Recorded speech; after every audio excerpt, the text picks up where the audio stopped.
Hello friends. तो आज की इस वीडियो में हम लोग देखेंगे कि हमारी टैली में या हमारे बिजनेस में कितने टाइप्स के अकाउंट्स होते हैं। तो आज हम बात करेंगे अकाउंट्स के बारे में। बाकी आप लोग मैंने पिछली वीडियो में आप लोगों को बता दिया था कि हम किस टैली को किस तरीके से इंस्टॉल कर सकते हैं, डाउनलोड कर सकते हैं और उसमें अपनी कंपनी बनानी हो या लेजर बनानी हो या अपने अकाउंट्स को बनाना हो तो वो किस तरीके से बना सकते हैं। लेकिन अकाउंट्स को बनाने से पहले या हम जो टैली में एंट्रीज करेंगे, इस एंट्रीज से पहले हमारे ये जानना जरूरी है कि हमारे सिस्टम में या हमारे बिजनेस में कितने टाइप्स के अकाउंट्स होते हैं। तो पहले हम अकाउंट्स के बारे में बात कर लेते हैं। तो चलिए स्क्रीन पर मैं आपको दिखा देता हूँ कि यहाँ पर आप लोग देख सकते हैं कि हमारे पास जो अकाउंट्स हैं ये तीन तरीके के अकाउंट्स यहाँ पर देखने को मिलते हैं। एक पर्सनल अकाउंट है हमारे पास, रियल अकाउंट है और नॉमिनल अकाउंट है। तो इनका काम क्या होता है? पर्सनल अकाउंट जिसे हम हिंदी में व्यक्तिगत खाता बोलते हैं, रियल अकाउंट जो हमारा वास्तविक खाता रहेगा और नॉमिनल अकाउंट को हम नाम मात्र खाता के नाम से जानते हैं। पर्सनल अकाउंट के अंदर हमारे आते हैं capital account, cash account, bank account, creditors और डेप्टर्स। क्रेडिटर डेप्टर्स जो होते हैं जिन लोगों के भी साथ, जिन पार्टी के साथ हम जो भी ट्रांजैक्शन करते हैं वो सारे लोग हमारे क्रेडिटर्स या डेप्टर्स कहलाते हैं। जिन लोगों को बिजनेस में से पैसे को दिया जाता है, उधार दिया जाता है, वो हमारे डेप्टर्स कहलाते हैं और जिन लोगों से उधार लिया जाता है वो सारे हमारे क्रेडिटर्स कहलाते हैं। यहाँ पर हम बात करें पर्सनल अकाउंट में जो सबसे पहला आता है हमारे पास कैपिटल अकाउंट। कैपिटल अकाउंट का जो काम होता है ये होता है कि जो भी व्यक्ति अपने बिजनेस को सबसे पहले स्टार्ट करेगा उसे बोला जाता है यहाँ पर कैपिटल अकाउंट। यानी कि मान लीजिए कि मैं हूँ और मेरा नाम अभिषेक राठौर है, तो अगर हम एक बिजनेस को खोलते हैं तो हम जब बिजनेस को खोलेंगे तो उसमें मेरा पैसा लगाया गया होगा, तो हमारा पैसा जो है वो कैपिटल नाम से जाना जाएगा कि अभिषेक राठौर कंपनी का इतना कैपिटल है और वो कैपिटल अकाउंट मेरे नाम से यानी कि अभिषेक कैपिटल अकाउंट के नाम से रखा जाएगा, जिसमें मेरे द्वारा रखे गए, रिसीव किए गए पैसे उसमें रखे जाएंगे। दूसरे नंबर पर आता है हमारे पास कैश। तो ये जो कैश है, कैश का मतलब तो सीधे सीधे है जो भी हमारी मनी है, जो भी हमारा कैश है, वो जो भी बिजनेस में चल रहा है वो हमारा कैश अकाउंट में आता है। किससे कितना कैश लिया गया है या किसको कितना कैश दिया गया है। यहाँ रहेगा हमारा बैंक अकाउंट। अगर हमारे कोई भी ट्रांजेक्शन बैंक से होते हैं या हमारा जो पेमेंट किया गया है वो बैंक के थ्रू किया गया है, रिसीव किया गया है, बैंक में किया गया है, तो ये सारे हमारे बैंक के अंदर आ जाते हैं और ये बैंक अकाउंट भी हमारा किस में रहेगा? पर्सनल अकाउंट के अंदर रखा जाएगा। क्रेडिटर्स, जैसे कि मैंने बताया, जितने भी हमारे सन्ड्री क्रेडिटर्स होंगे, जिन लोगों से भी हमने उधार में पैसा लिया हुआ है, जिनको फ्यूचर में हमें देना है पैसे, या जिन लोगों से भी हम यहाँ पर पैसे दे चुके हैं, फ्यूचर में लेना है, वो लोग सन्ड्री डेप्टर्स के नाम से जाने जाते हैं। ये व्यक्ति के नाम होते हैं, इससे एक्स्ट्रा कुछ नहीं होगा। यहाँ पर पर्सनल अकाउंट में एक और होता है ड्राइंग अकाउंट, जो काफी ज्यादा इंपॉर्टेंट होता है, यहाँ पर लिस्ट में नहीं है। ड्राइंग अकाउंट का काम होता है कि अगर हमने कोई भी बिजनेस से अपने निजी खर्च के लिए, पर्सनल के लिए अगर हमने कोई भी पैसे निकाल लेते हैं, हम उसमें से विड्रॉ कर लेते हैं मनी, तो वो विड्रॉ की गई मनी हमारी ड्राइंग अकाउंट के अंदर रखी जाती है। तो आप लोगों को समझ में आ गया होगा पर्सनल कौन से होते हैं, व्यक्तिगत। व्यक्तिगत का मतलब हुआ, पर्सनल का मतलब वो जो हमारे बिजनेस का पर्सनल अकाउंट माना जाएगा। और पर्सनल अकाउंट में एक और चीज, जितने भी हमारे दूसरे व्यक्ति हैं या दूसरे भी पर्सन हैं उन लोगों से रिलेटेड भी जो हमारे कंपनी में अकाउंट रहेंगे वो भी सारे पर्सनल अकाउंट से ही जाने जाएंगे। पर्सनल अकाउंट में सिर्फ किसी व्यक्ति का ही नहीं बल्कि इसमें किसी भी फर्म का या किसी भी दूसरी कारखाने का, दूसरी कंपनी का नाम भी अगर ऐड किया जाता है तो वो भी हमारे पर्सनल अकाउंट में ही लिए जाते हैं। नेक्स्ट हमारे पास आता है रियल अकाउंट। और रियल अकाउंट जिसे हम बोलते हैं, रियल अकाउंट को हम लोग बोलते हैं वास्तविक खाता। वास्तविक खाते से यहाँ पर मतलब होता है कि हमने अपने बिजनेस में जितनी भी तरीके की हमारी कंपनी में जितना भी हमारे एसेट्स चल रहे हैं वो सारी एसेट्स हमारी क्या कहलाएंगी? Real account कहलाएंगी। इसमें हमारा फर्नीचर हो सकता है, प्लॉट है, बिल्डिंग है, मशीन है, या एक्स्ट्रा हमारी जो मशीनें वगैरह होते हैं, कंप्यूटर्स हो सकते हैं या किसी भी तरीके की हमारी मशीन्स हो सकती हैं, वो सारी एसेट्स में रहेंगी हमारी, जिन्हें हम रियल अकाउंट के अंदर रखते हैं। नेक्स्ट हमारे पास आता है नॉमिनल अकाउंट। और नॉमिनल अकाउंट को हम बोलते हैं नाम मात्र खाता। नाम मात्र खाते का मतलब होता है कि ये सिर्फ बिजनेस की सभी एक्टिविटी को रिप्रेजेंट करेगा। डोनेशन दिया है, एक एक्टिविटी है।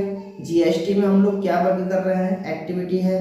सेल परचेज कितना किया गया है, एक एक्टिविटी है। इंटरेस्ट हमें रिसीव हुआ है, इंटरेस्ट हमने किसी को दिया है उधारी पर, या हमने डिस्काउंट को रिसीव किया सेल परचेज करने पर, कितने टैक्स हुए हैं, कितने डिस्काउंट हुए हैं, ये हर एक चीज हमारी क्या कहलाती है? नॉमिनल अकाउंट यानी नाम मात्र खाता के अंदर रखी जाती है।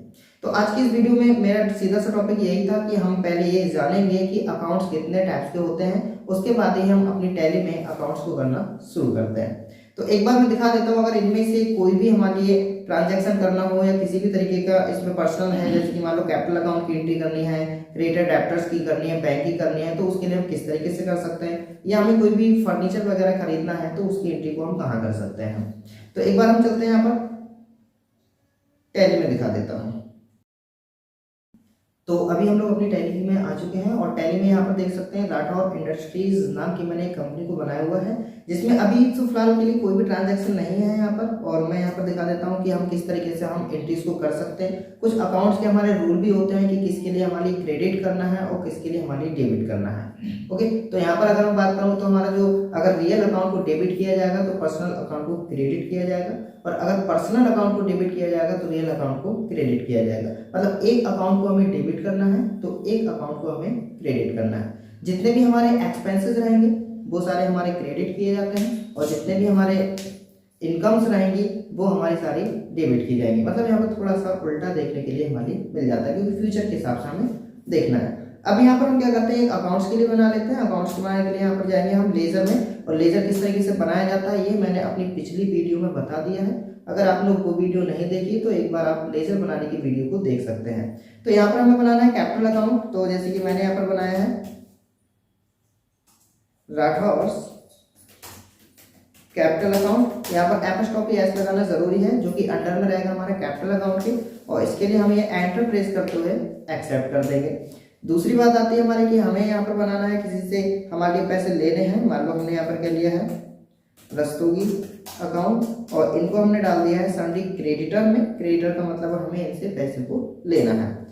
और इसी तरीके से हमने एक किया कि हमने परचेज किया है फर्नीचर, तो यहाँ पर हम लिखेंगे फर्नीचर अकाउंट, जो कि हमारा रहेगा एसेट्स के अंदर, जिसमें हम डालते हैं फिक्स्ड एसेट्स। फिक्स्ड एसेट्स के अंदर जाएंगे और एंटर प्रेस करते हुए हम इसके लिए भी एक्सेप्ट कर लेंगे। अभी हमें यहाँ पर एंट्रीज जो है 3 करनी है। स्टेप से हम यहाँ से बैक जाएंगे, और बैक जाने के बाद सीधे हम पहुंचते हैं अकाउंटिंग वाउचर में। अकाउंटिंग वाउचर किस तरीके से बनाया जाता है ये भी मैंने अपनी पिछली वीडियो में बता दिया है, आप एक बार उसको चेक कर सकते हैं। अकाउंटिंग वाउचर में जाने के बाद हमारी कुछ एंट्री देखने को मिलते हैं कि हमें पेमेंट करना है या रिसीव करना है। पेमेंट के लिए हम शॉर्टकट की F5 प्रेस करते हैं, और रिसीव के लिए हम शॉर्टकट की F6 को प्रेस करेंगे। तो जैसे ही मैंने यहाँ पर F6 के लिए प्रेस किया तो हम आ जाते हैं रिसीव के अंदर। स्पेस प्रेस करोगे यहाँ पर हमें कैश देखने को मिल जाता है, और यहीं पर हमारे लिए ऑप्शन मिलता है कि बिजनेस को स्टार्ट है, जो कि कैपिटल अकाउंट से हमारा स्टार्ट किया जाएगा। कैपिटल अकाउंट हमने सिलेक्ट करके यहाँ पर लिख देते हैं। मान लेते हैं कि हमने यहाँ पर 20 लाख में बिजनेस को स्टार्ट किया हुआ है, तो 20 लाख रुपए डालने के बाद इसको हम एंटर प्रेस करते हुए एक्सेप्ट कर सकते हैं। नेक्स्ट हमने किसी से पैसे लिए थे, तो यहाँ पर जाएंगे हम कैश अकाउंट। हमने जो है कुछ रुपए लिए हैं, मान लेते हैं कि हमने रस्तोगी से 60,000 रुपए का पेमेंट लिया हुआ है, रिसीव किया है। तो रस्तोगी में जाकर हम यहाँ पर लिख देते हैं 60,000 रुपए लिखने के बाद इसके लिए हम एंटर प्रेस करते हुए इसको भी एक्सेप्ट कर लेंगे। हमने 1 लाख रुपए का अगर फर्नीचर परचेज किया है तो फर्नीचर परचेज के लिए हम जाएंगे पेमेंट में, और इसका पेमेंट कर देंगे। फर्नीचर या कोई भी एसेट्स की जो हमारी एंट्री होती हैं, इसमें भी हम 2 तरीके से एंट्रीज को करते हैं। अगर नॉर्मली हमने कैश के थ्रू डायरेक्टली पेमेंट कर दिया है तो हम इसकी एंट्री पेमेंट के अंदर करते हैं। अगर तुम्हें ये दिखाना है कि हमने जो फर्नीचर परचेज किया है वो किस पार्टी से किया है, तो इसकी एंट्री को हमें पहले जनरल में पास करना होता है, उसके बाद उस पार्टी को पेमेंट करना होता है। तो यहाँ पर 2 एंट्रियाज रहेंगी, जो मैं आगे वीडियो में आपको बता दूंगा। अभी यहाँ से हम कैश से खरीद रहे हैं, और कैसे हम परचेज करते हैं फर्नीचर के लिए। मान लेते हैं हमने कितने में 1 लाख रुपए में फर्नीचर को परचेज किया है, तो यहाँ पर मैंने 1 लाख रुपए लिखा है। एंटर प्रेस करते हुए हम इसको एक्सेप्ट कर देंगे। तो अभी मैंने यहाँ पर 3 एंट्रीज को पास किया है, और ये 3 एंट्रीज का जो जितना भी डिटेल है वो सारा हमारे यहाँ पर डिस्प्ले में आकर अगर हम बात करें डे बुक के अंदर, तो ये सारी डिटेल हमें देखने को मिल जाएगी। एंटर प्रेस करेंगे, अल्ट के साथ 1 प्रेस करते हैं फुल डिटेल देखने के लिए। तो यहाँ पर देखो दिखाया जा रहा है कि फर्नीचर का 1 लाख का पेमेंट किया गया है, राठौर कैपिटल अकाउंट 20 लाख में बिजनेस को स्टार्ट किया गया था, और रस्तोगी से रिसीव किए गए 60,000 रुपए।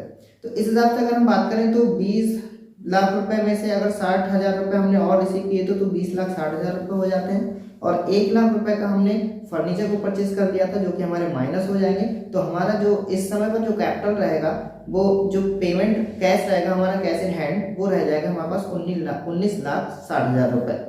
उसे चेक करने के लिए हम पहुंचेंगे डिस्प्ले में, डिस्प्ले में जाने के बाद ट्रायल बैलेंस में जाते हैं और ट्रायल बैलेंस में जाने के बाद अल्ट के साथ हम F1 की प्रेस करेंगे तो यहाँ पर देखने को मिल जाएगा बिजनेस कैपिटल अकाउंट 20 लाख था और यहाँ पर जो हमारा कैश इन हैंड है वो 19,60,000 रुपए आ रहा है।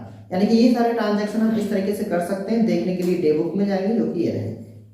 तो आज की इस वीडियो में हम लोगों ने देखा कि अकाउंट्स कितने टाइप्स के होते हैं और किसे क्रेडिट करना है, किसे डेबिट करना है और किस तरीके से हम अपनी एंट्रीज को पास करके अपने ट्रायल बैलेंस को और सारे डिटेल को देख सकते हैं डे बुक में जाकर। तो आज की वीडियो में इतना ही, बाकी मिलते हैं अगली वीडियो में।